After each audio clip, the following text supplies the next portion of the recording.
할렐루야. 특별 묵상 주간 수요일 저녁 예배에 오신 모든 분들을 주님의 이름으로 축복합니다. 하나님께서 오늘 우리에게 주시는 말씀은 나훔서 1장 6절에서 15절 말씀입니다. 누가 능히 그의 분노 앞에 서며 누가 능히 그의 진노를 감당하랴. 그의 진노가 불처럼 쏟아지니 그로 말미암아 바위들이 깨지는도다. 여호와는 선하시며 환난 날에 산성이시라. 그는 자기에게 피하는 자들을 아시느니라. 그가 범람하는 물로 그곳을 진멸하시고 자기 대적들을 흑암으로 쫓아내시리라.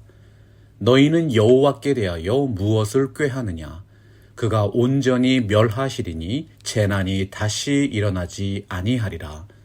가시덤불같이 엉클어졌고 술을 마신 것 같이 취한 그들은 마른 지푸라기 같이 모두 탈 것이거늘 여호와께 악을 꾀하는 한 사람이 너희 중에서 나와서 사악한 것을 권하는도다.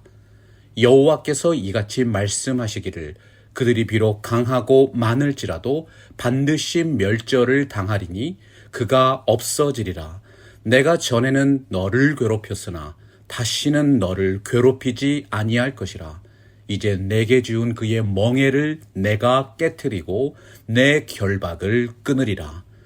나 여호와가 내게 대하여 명령하였나니 내 이름이 다시는 전파되지 않을 것이라. 내가 내 신들의 집에서 새긴 우상과 부은 우상을 멸절하며 내 무덤을 준비하리니 이는 내가 쓸모없게 되었음이라. 볼지어다 아름다운 소식을 알리고 화평을 전하는 자의 발이 산 위에 있도다. 유다야 내 절기를 지키고 내 서원을 갚을지어다. 악인이 진멸되었으니 그가 다시는 내 가운데로 통행하지 아니하리로다 하시니라. 1973년 스웨덴 스톡홀름의 한 은행에 4명의 무장 강도가 들었습니다.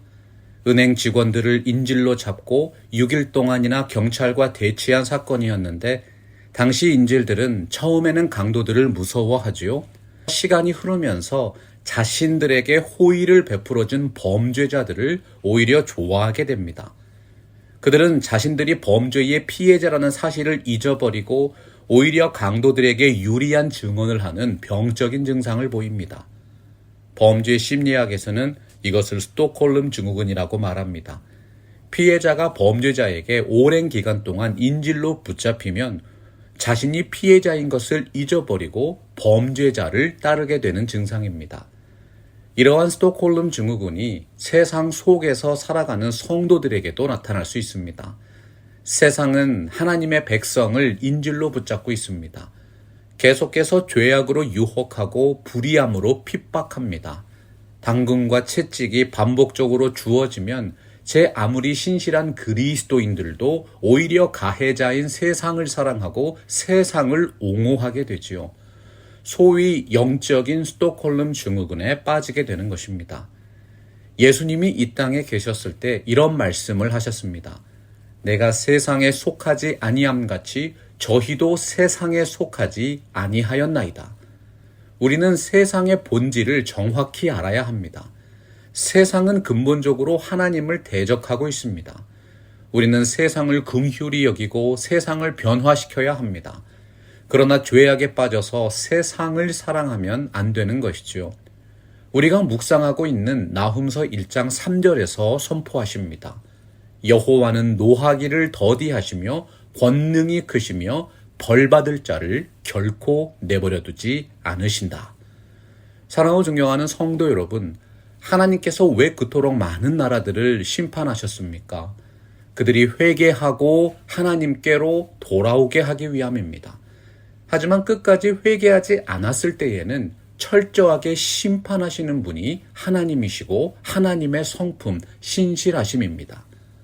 하나님의 나라는 거룩하고 의로운 나라입니다. 하나님의 나라에는 죄악이 있을 수 없습니다. 바울이 말씀했죠.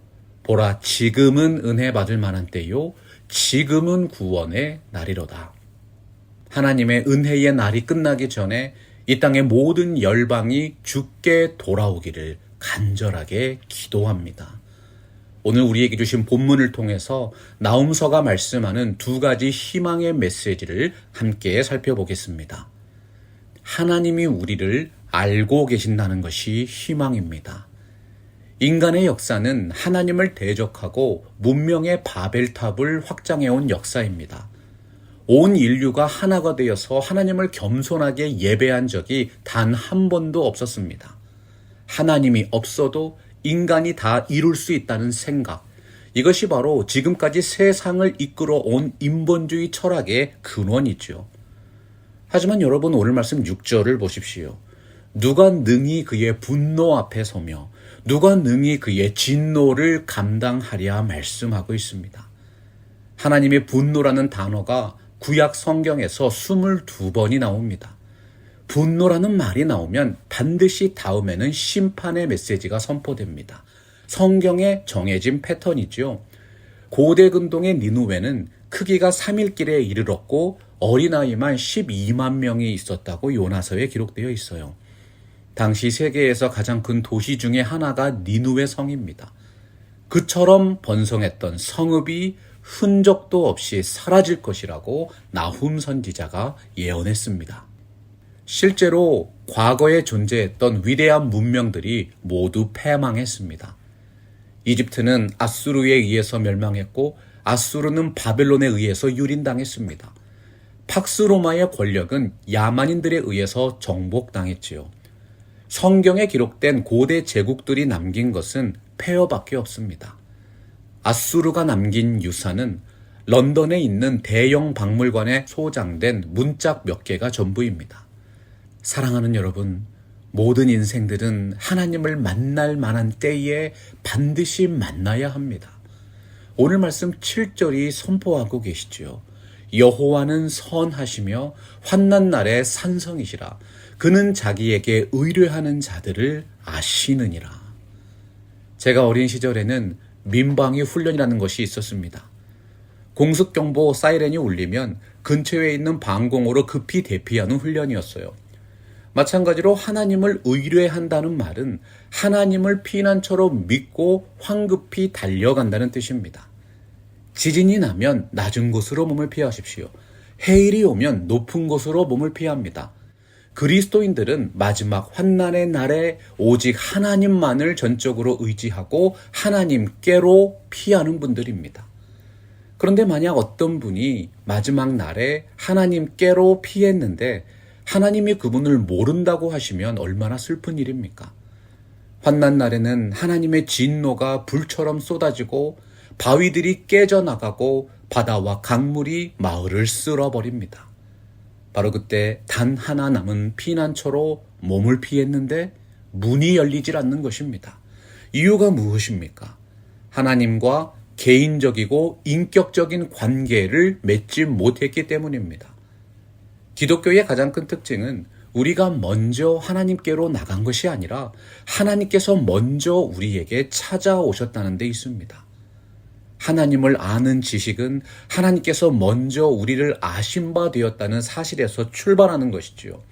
성경이 말씀하는 하나님을 아는 지식은 그분과의 인격적이고 체험적인 관계입니다. 그러므로 함께 하늘의 부르심을 받은 거룩한 형제들아, 우리가 믿는 도리의 사도이시며 대제사장이신 예수를 깊이 생각하라. 우리들을 구원에 이르게 하는 영원한 보증은 새 언약의 중보자 예수 그리스도입니다. 시편 34편 8절 보면 너희는 여호와의 선하심을 맛보아 알지어다. 그에게 피하는 자는 복이 있도다 말씀했어요. 그에게 피한다는 말씀이 주의 보좌 앞으로 겸손히 예배하면서 나아간다는 의미입니다. 어떠한 상황 속에서도 더욱 하나님만을 예배하시는 지혜로운 삶이 되시기를 주님의 이름으로 축복합니다.